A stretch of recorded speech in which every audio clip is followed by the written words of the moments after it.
Hello students, कैसे हैं आप सब। आज की वीडियो में मैं आपके लिए लेकर आई हूँ नोटिस राइटिंग, जिसमें मैं आपको समझाऊंगी कि नोटिस क्या होता है, क्यों लिखा जाता है, क्या इम्पोर्टेंस है इसकी। फॉर्मेट ऑफ नोटिस बताऊंगी जिसकी मदद से आप इजीली कोई भी नोटिस लिख सकते हैं, और उसके बाद आपको एक एग्जाम्पल के थ्रू समझाऊंगी भी। तो स्टार्ट करते हैं। What is notice? Notices play a very important role in the smooth functioning of an organization, institution, firm और industry. Notice एक बहुत ही important रोल प्ले करता है किसी भी ऑर्गेनाइजेशन, फर्म, इंडस्ट्री या इंस्टीट्यूशन में इंफॉर्मेशन पहुंचाने के लिए, स्मूथ फंक्शनिंग के लिए, ताकि काम आसानी से होता रहे। A notice is one of the effective means of intra-department communication. किसी एक ही ऑर्गेनाइजेशन में, किसी इंडस्ट्री में, डिपार्टमेंट्स के बीच में अगर कांटेक्ट करना है, कोई कम्युनिकेशन होना है, तो नोटिस बहुत ही अच्छा तरीका है। The members of the organization are given important information through notices by the head of the institution. किसी भी इंस्टीट्यूशन के हेड को अगर कोई इंफॉर्मेशन उसके ऑर्गेनाइजेशन के मेंबर्स को प्रोवाइड करना है, तो वो नोटिस के थ्रू ये इंफॉर्मेशन पहुंचाता है। A notice comprises the following elements. एक नोटिस के ये एलिमेंट्स होते हैं: day, date, time, venue means place, and the purpose of writing the notice, और नोटिस की लिखने की वजह, किस लिए नोटिस लिखा जा रहा है। I repeat, these are the elements of a notice: day, date, time, venue and the purpose of writing the notice. It can be displayed on the notice board and can be circulated within the organization or institution. Notice को लिखकर notice board पर भी लगाया जा सकता है और organisation या इंस्टीट्यूशन में उसको सर्कुलेट भी किया जा सकता है, लाइक प्रिंट आउट निकलवा के सबको दे दिया या फिर बाय मेल दे दिया. The tone of the notice should always be mild and conversational and not commanding.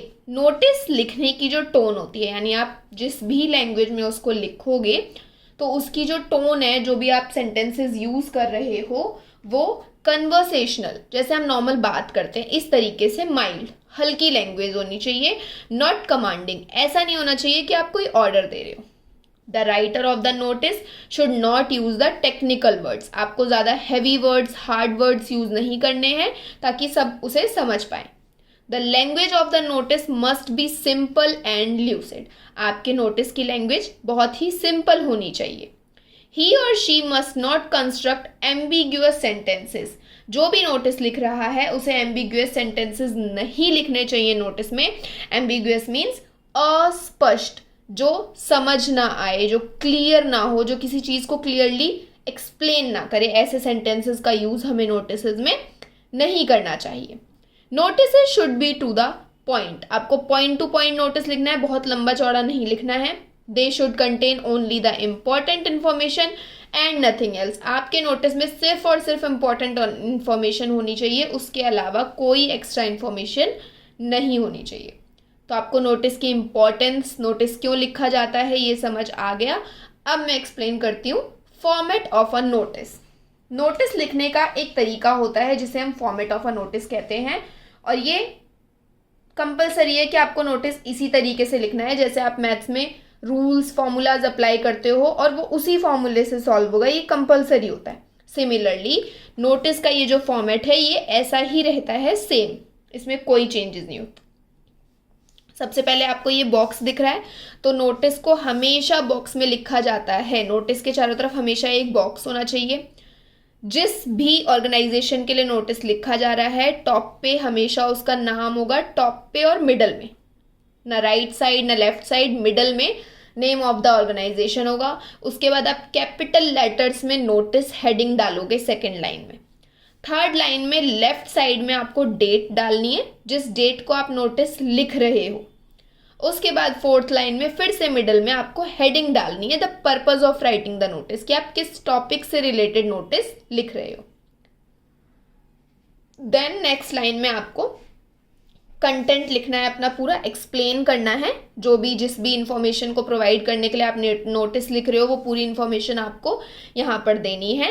And then last में होता है कॉम्प्लीमेंट्री क्लोज, मतलब आप जिस भी पोस्ट पर बैठ कर नोटिस लिख रहे हो, वो अपना नाम, जिस भी जो भी आप इस टाइम पर्सन हो वो लिखकर आपको नोटिस क्लोज करना होता है, और बॉक्स बनाना मत भूलना। नोटिस में 2 चीज़ें सबसे ज़्यादा कंपलसरी हैं, एक तो बॉक्स और एक नोटिस की हेडिंग कैपिटल लेटर्स में सेकंड लाइन में। जो जिस लाइन में लिखा है वो उसी लाइन में लिखा जाएगा। टॉप पे हमेशा नेम ऑफ द ऑर्गेनाइजेशन आएगा, देन कैपिटल लेटर्स में नोटिस, देन लेफ्ट साइड में date, then heading in the middle, then content and then the complimentary close. अब मैं आपको एक एग्जाम्पल के थ्रू समझाती हूँ कि नोटिस लिखते कैसे हैं। तो हमारे सामने ये सॉल्व्ड एग्जाम्पल है। You are Munesh from Sarv Bharati school. इसने आपको एक्सप्लेन कर दिया कि आप मुनेश हो सर्व भारती स्कूल चंडीगढ़ से। While playing in the ground you lost your science book. After reaching home you found the book missing. Draft a notice giving necessary details of the book. तो क्योंकि आपकी बुक मिस हो गई है तो आपको उसको फाइंड आउट करने के लिए एक नोटिस लिखना है। सबसे पहले हम लिखते हैं नेम ऑफ द ऑर्गेनाइजेशन। तो अभी हम स्कूल से नोटिस लिख रहे हैं तो स्कूल का नाम आएगा Sarva Bharati school Chandigarh. Second line में जैसा कि मैंने आपको बताया था नोटिस लिखते हैं कैपिटल वर्ड्स में इन द मिडल, तो सेकेंड लाइन में नोटिस आएगा। थर्ड लाइन में लेफ्ट हैंड साइड में डेट लिखनी है जिस दिन नोटिस लिखा जा रहा है उस दिन का, क्योंकि हमें क्वेश्चन में कोई डेट एक्सप्लेन नहीं करी है तो हम यहाँ जिस भी दिन नोटिस लिख रहे हैं वो डेट लिख देंगे। देन हमें नोटिस क्यों लिखना है, क्योंकि जो हमारी बुक है वो मिस हो गई है, लॉस्ट खो गई है, तो इसलिए हमारी जो हेडिंग बनेगी लॉस्ट लॉस्ट लॉस्ट। कभी भी कोई भी चीज़ खो गई है या हमें मिलती है तो उसकी हेडिंग इसी तरीके से लिखी जाती है। अगर हमें कोई चीज़ मिलती है और हमें नहीं पता वो किसकी है, उसके लिए हमें नोटिस लिखना है तो हम यहाँ लिखेंगे फाउंड फाउंड फाउंड। हमेशा उसको 3 बार रिपीट करते हैं। इसी तरह अगर लॉस्ट के लिए भी नोटिस लिख रहे हैं तो उसको भी 3 बार रिपीट करना होता है। देन हमारा कंटेंट आ जाएगा, तो किस तरीके से हमें इंपॉर्टेंट इन्फॉर्मेशन देनी है नोटिस में इन द सिंपल लैंग्वेज, और कुछ भी एक्स्ट्रा नहीं लिखना है। Let's see. It is to bring to your notice that I, Munesh, a student of class 6th A, have lost my science book on the playground yesterday. मैं मुनेश आपका ध्यान इस तरफ दिलाना चाहता हूँ कि मैं 6th A का स्टूडेंट हूँ और मेरी साइंस की बुक कल प्लेग्राउंड में खो गई थी। The colour of the book is black and it bears my name. Name पता ही है उसका मुनेश है। The finder of the book is requested to give it to me so that I can prepare for my examination. He or she will be given a nice treat. तो हमने कुछ भी extra information नहीं दी, सबसे पहले अपने बारे में बता दिया और ये बता दिया कि क्या मिसिंग है। सेकेंड लाइन में हमने एक्सप्लेन कर दिया जिससे कोई भी बच्चा उसको समझ पाए कि भाई वो ब्लैक कलर की बुक है और उस पर मेरा नाम भी लिखा है।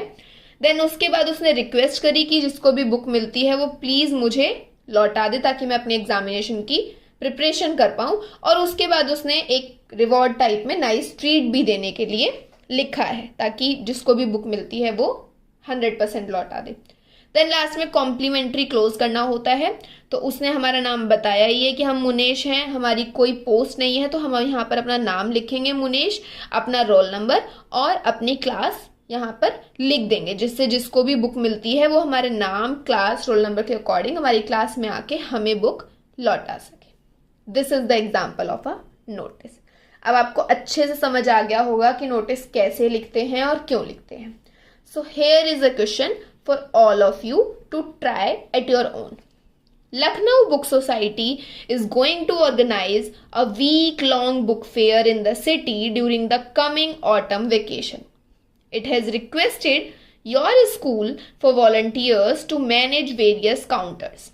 As Secretary Cultural Club, Lucknow Public School, write a notice in about 50 words inviting the names of those who want to help. You are Karan और करुणा। इसका जो सॉल्यूशन है वो नेक्स्ट वीडियो में मैं डाल दूंगी, तो आप इसे खुद लिखिए, ट्राई कीजिए और नेक्स्ट वीडियो में चेक कर लेना। Thank you very much and do subscribe for more such videos.